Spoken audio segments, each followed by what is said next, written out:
Hey guys, today is going to be a little bit of a rant because it's something that's been bugging me a lot lately. As you know, I run multiple times a week, usually about 3 times a week. 2 of those are just around my neighborhood, so it's not so bad.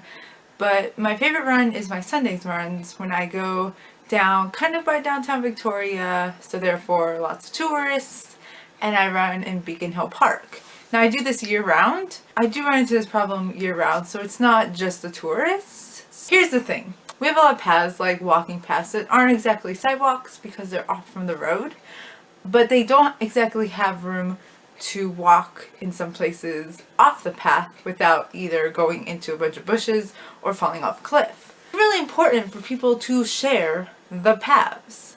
Like, if you're a huge family and you're taking a walk, good for you.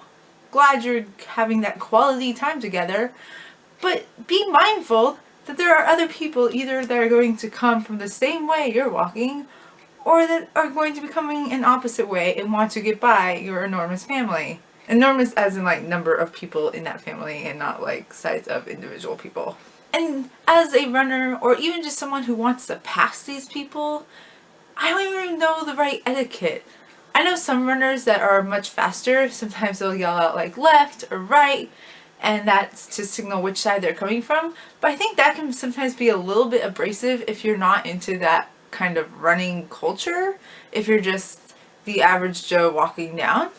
And so I don't want to like yell at people. Usually I try to like do maybe a quick breath in, like maybe they can hear me, or try to be somewhat noisy so they can hear me. Sometimes that doesn't work and it's really awkward when you're just kind of like slowly pacing behind them and you don't want to scare them, but you don't know what to do.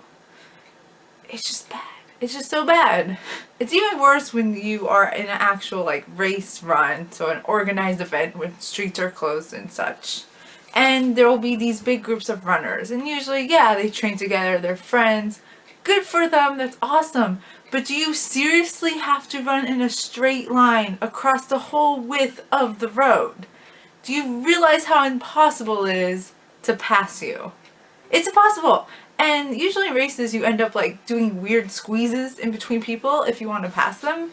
And it can be really awkward. But at the same time, if you're running in one line across the road the whole race, why? I understand to do that at the beginning or at the finish so you can all finish together, but you can race like in a condensed pack. A lot of people just forget about others in public and they only worry about themselves. And sometimes that really bugs me. There are other people enjoying the space around you.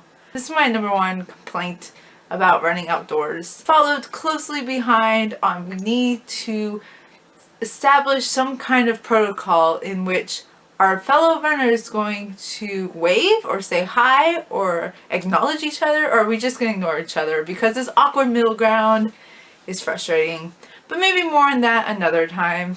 This was another Rants with Liz because I get feelings, and when you're on long runs, it's all you can think about.